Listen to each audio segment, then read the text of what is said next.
नमस्कार मित्रों। महाभारत आदि पर्व के अंतर्गत आस्तिक पर्व के 21वें अध्याय में आप सभी का स्वागत है। समुद्र का विस्तार से वर्णन।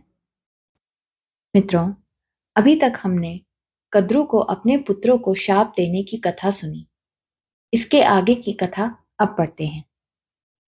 उग्र शिवाजी कहते हैं, तपोधन, तदंतर जब रात बीती, प्रातः काल हुआ और भगवान सूर्य का उदय हो गया, उस समय कद्रु और विंता दोनों बहिनें बड़े जोश और रोष के साथ दासी होने की बाजी लगाकर उच्चई श्रवा नामक अश्व को निकट से देखने के लिए गईं।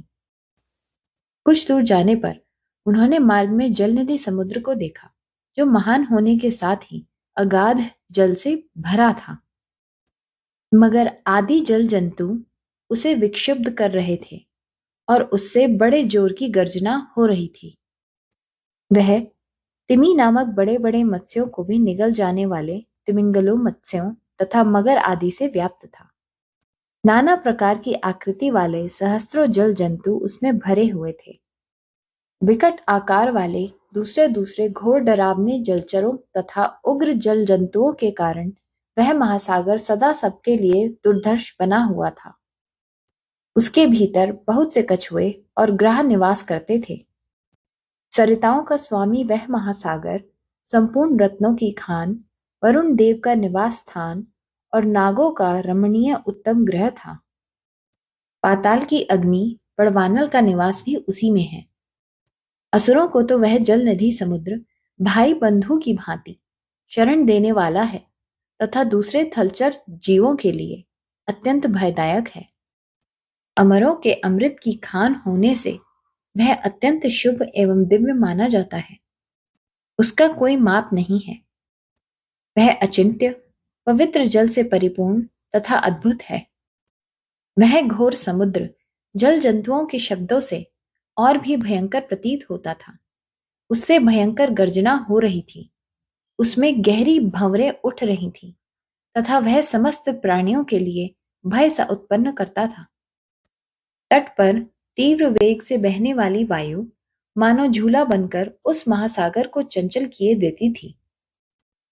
वह क्षोभ और उद्वेग से बहुत ऊंचे तक लहरें उठाता था और सब ओर चंचल तरंग रूपी हाथों को हिला हिलाकर नृत्य सा कर रहा था। चंद्रमा की वृद्धि और क्षय के कारण उसकी लहरें बहुत ऊंचे उठती और उतरती थीं। उसमें ज्वार भाटे आया करते थे, अतः वह उत्ताल तरंगों से व्याप्त जान पड़ता था। उसी ने पंचजन्य शंख को जन्म दिया था। वह रत्नों का आकर और परम उत्तम था। अमित तेजस्वी भगवान गोविंद ने वराह रूप से पृथ्वी को उपलब्ध करते समय उस महासागर को भीतर से मथ डाला था और उस मथित जल से वह समस्त महासागर मलिन सा जान पड़ता था। व्रतधारी ब्रह्मर्षि अत्रि ने समुद्र के भीतरी तल का अन्वेषण करते हुए 100 वर्षों तक चेष्टा करके भी उसका पता नहीं पाया। वह पाताल के नीचे तक व्याप्त है और पाताल के नष्ट होने पर भी बना रहता है, इसलिए अविनाशी है। आध्यात्मिक योग निद्रा का सेवन करने वाले अमित तेजस्वी कमल नाम भगवान विष्णु के लिए वह युगांत काल से लेकर युगादि काल तक शयनागर बना रहता है।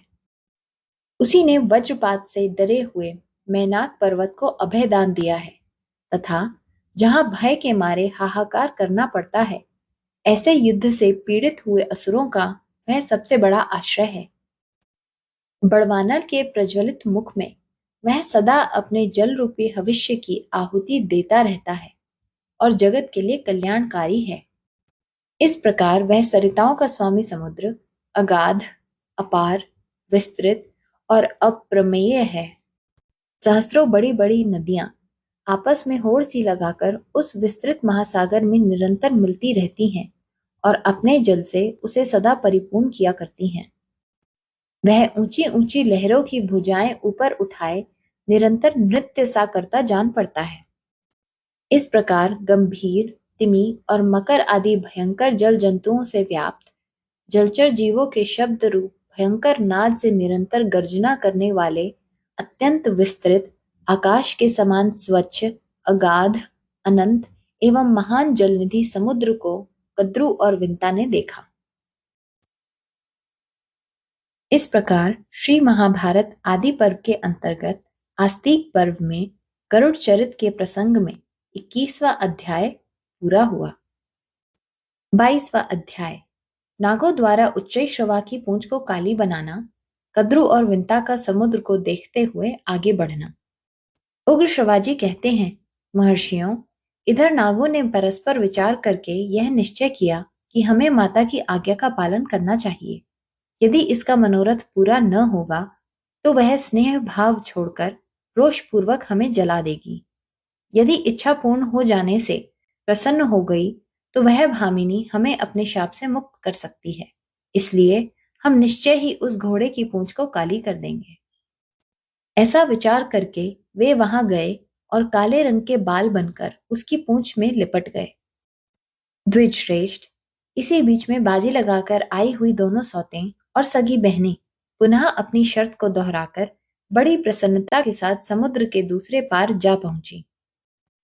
दक्ष कुमारी कद्रू और विंता आकाश मार्ग से अक्षोभ्य जलनिधि समुद्र को देखती हुई आगे बढ़ी। वह महासागर अत्यंत प्रबल वायु के थपेड़े खाकर सहसा विक्षुब्ध हो रहा था। उससे बड़े जोर की गर्जना होती थी। तिमिंगिल और मगरमच्छ आदि जल जंतु उसमें सब ओर व्याप्त थे। नाना प्रकार के भयंकर जंतु सहस्त्रों की संख्या में उसके भीतर निवास करते थे। इन सब के कारण वह अत्यंत घोर और दुर्धर्ष जान पड़ता था तथा गहरा होने के साथ ही अत्यंत भयंकर था। नदियों का वह स्वामी, सब प्रकार के रत्नों की खान, वरुण का निवास स्थान तथा नागों का सुरभ्य गृह था। वह पाताल व्यापी बड़वानल का आश्रय, असुरों के छिपने के स्थान, भयंकर जंतुओं का घर, अनंत जल का भंडार और अविनाशी था। वह शुभ्र, दिव्य, अमरों के अमृत का उत्तम उत्पत्ति स्थान, अप्रमेय, अचिंत्य तथा परम पवित्र जल से परिपूर्ण था। बहुत सी बड़ी बड़ी नदियां सहस्त्रों की संख्या में आकर उसमें यत्र तत्र मिलती और उसे अधिकाधिक भरती रहती थी। वह भुजाओं के समान ऊंची लहरों को ऊपर उठाए नृत्य सा कर रहा था। इस प्रकार अत्यंत तरल तरंगों से व्याप्त, आकाश के समान स्वच्छ, बड़वानल की शिखाओं से उद्भासित, गंभीर, विकसित और निरंतर गर्जन करने वाले महासागर को देखती हुई वे दोनों बहनें तुरंत आगे बढ़ गईं। इस प्रकार श्री महाभारत आदि पर्व के अंतर्गत आस्तिक पर्व में गरुड़ चरित्र के प्रसंग में समुद्र दर्शन नामक 22वां अध्याय पूरा हुआ।